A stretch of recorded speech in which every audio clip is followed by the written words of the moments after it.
과거 2년 전 중국의 한 커뮤니티 사이트에서는 한국인들이 고기를 못 먹고 산다는 소문이 돌아 화제가 된 적이 있습니다. 우리가 고기를 못 먹고 산다니 너무 황당할 지경인데요. 이처럼 중국인들이 가장 많이 하는 착각 1위가 한국은 가난한 나라냐는 것이었죠. 그런데 이와 비슷하게 아직까지도 몇몇 무지한 외국인들은 한국을 못 사는 나라로 아는 경우도 많은데요.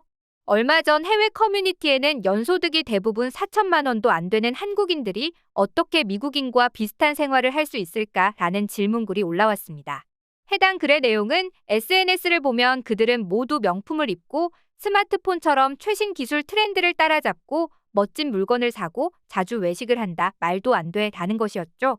이에 댓글들은 더 웃길 지경이었습니다. 결혼할 때까지 부모님과 함께 살아서 그렇다. SNS에서 보는 사람들은 허구가 많을 테니 예외로 쳐야지. 한국인들은 종종 부자처럼 보이기 위해 빚을 진다와 같이 한국에 대해 제대로 알지 못하는 사람들이 많았습니다. 하지만 이와 달리 몇몇 댓글들을 통해 그동안 이 글쓴이가 얼마나 한국에 대해 무지했는지 깨닫는 과정이 흥미로웠는데요. 오늘은 이에 대해 자세히 살펴보겠습니다. 현재 한국의 경제력은 세계 12순위권으로 올라왔습니다. 1인당 소득으로는 OECD 중 18위인 고소득 국가이며 무역액은 최초로 1조 2천억 달러를 기록하며 세계 무역 순위 8위로 상승하기까지 했죠. 그럼에도 불구하고 아직까지도 한국인들이 가난하다고 생각하는 사람들이 있다는 것에 의아하기만 한데요. 그도 그럴 것이 지금의 한국은 원조를 주는 나라지만 불과 몇십 년 전만 하더라도 일제강점기와 한국전쟁을 거쳐 폐허가 되어 원조를 받는 나라였죠. 그래서 1960년대에 네로라 하는 경제학자들 사이에서는 이런 내기도 했다고 합니다.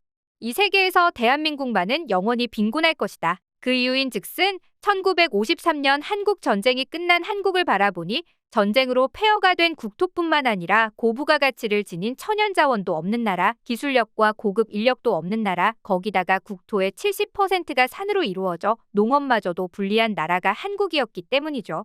지금은 많은 사람들이 부러워하는 사계절마저도 이 시기에는 큰 기온 편차 때문에 경제에 불리할 것이라며 입을 모았습니다.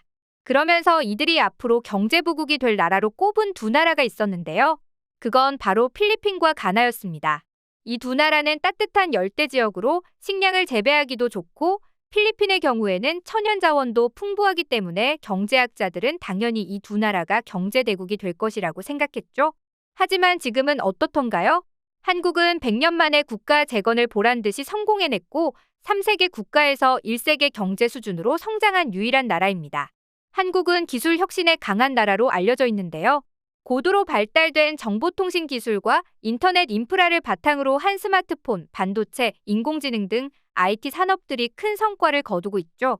그뿐만 아니라 한류 문화까지 강타하면서 시장이 전 세계로 넓어졌기 때문에 한국인들의 국민소득은 앞으로 더 증가할 것으로 예상되고 있습니다.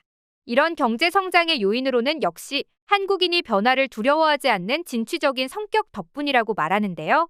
이런 주장을 뒷받침해주는 말이 있습니다.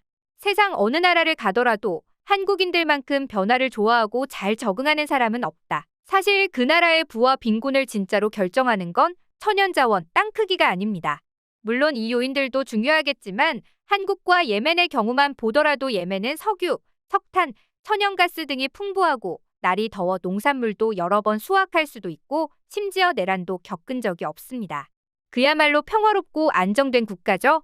이에 반해 한국은 앞서 수많은 경제학자들이 말한 것처럼 천연자원은커녕 산이 국토의 70%나 되고 중국과 접경지역이라 침입도 많이 당했습니다. 하지만 두 나라는 소득 면에서 무려 40배나 차이가 납니다. 이에 제러드 다이아몬드 교수는 여러 가지 이유를 들어 한국이 부유해질 수밖에 없는 이유를 말했는데요. 많은 경제학자들이 자연자원으로만 한 나라의 부를 예측한 것과 달리 제러드 교수는 인적자원 등 여러 요소가 작용한다는 사실을 알아냈습니다. 그는 한국은 국민적 통합성, 읽고 쓰는 능력, 교육에 대한 열의가 대단하다고 말했습니다. 즉, 열심히 일하는 한국인들의 능동적 자세와 교육에 투자를 아끼지 않는 능력 역시 한국 성장에 큰 요인을 미쳤다는 것이죠. 그리고 긴 역사 속에서 한국인이라는 민족의 정체성을 공유하며 오랜 시간에 걸쳐 인적 자본과 제도들을 발전시켰기 때문에 경제적으로 이룩할 준비를 갖출 수 있었다는 것입니다. 그리고 이 모든 것을 가능하게 만든 것이 바로 한글이었는데요. 그래서인지 제레드 교수도 한글 예찬론자라고 불릴 정도로 한글을 극찬을 하고 있었습니다. 그는 세계 모든 문자 체계는 한글과 비교하면 형편없습니다. 한글은 세계 최고의 문자라고 단언할 수 있습니다. 그것도 2등과 차이가 큰 1등이죠. 최근 아프리카 수단에서 일하고 있는 인류학자도 한글을 기반으로 문자 표기 체계를 만들었다는 이야기를 들었습니다. 라고 말했는데요. 한글은 이처럼 단순한 의소소통 도구가 아니라 한국의 문화와 가치를 보존하고 사회를 발전시켜온 원동력이었습니다. 특히 오늘날의 거대한 한류 열풍은 한글의 힘에서 왔다고 해도 과언이 아닌데요. 한글은 인간의 음성기관을 본떠 만든 과학적인 언어로 인간 감성의 다양하고 세심한 표현을 각양각색으로 할 수 있기 때문입니다. 그래서 인간의 감정을 표현하는 데 가장 우수한 문자라고 불리는데요. 그뿐만 아니라 고작 24자를 조합해 만천여 개의 음절을 만들어낼 수 있어 여러 가지 소리를 거의 완벽하게 표현할 수 있죠. 그 덕분에 정보와 사회에 제일 적합한 문자라고 하는데요. 이런 한글의 장점들 덕분에 한국의 교육이 발전할 수 있었고 그 덕분에 부유해짐과 동시에 과학과 기술 분야에서 빠르게 세계적인 리더가 될 수 있었죠. 일제강점기 시절 어떻게 해서든 한글을 지켜내주셨던 조상님들에게 다시 한번 감사드리고 싶습니다. 그렇다면 외국인들이 한국을 보면서 부자라고 생각하는 요인들은 어떤 게 있을까요? 첫 번째로는 패션입니다. 한국인들은 외국인들에게 옷 잘 입는 것으로도 무척이나 유명한데요. 다른 나라와 비교해봤을 때 한국은 객관적으로 정말 옷을 잘 입는 게 맞습니다. 한국인들은 어디를 가더라도 언제나 단정하고 멋진 차림으로 다닌다는 것인데요. 이 때문에 미국인들이 보기에는 한국인들이 매우 부유한 생활을 누린다고 생각하는 것입니다. 두 번째로는 한국인들의 여가 생활입니다. 그 전까지만 해도 외국인들에게 한국은 일벌레 이미지가 강했습니다. 아침 9시부터 저녁 6시까지 일하기 때문에 매일 피곤에 찌들어 살 것이라고 생각했던 것이죠. 하지만 한국인들은 일할 때는 열심히 일하고 놀 때도 열심히 노는 것으로 유명합니다. 그리고 캠핑이면 캠핑, 자전거면 자전거 등등 여가 생활도 알차게 보내기도 하죠. 이 모든 것들을 쉽게 할 수 있도록 인프라가 너무 잘 되어 있는 것도 한몫을 합니다. 사무실 건물 안에 헬스장이 있는 곳도 많고 자전거 도로도 너무 잘 되어 있을 뿐 아니라 스크린 골프장이나 야구장 등도 있어 마음만 먹으면 어떤 취미라도 손쉽게 즐길 수가 있죠.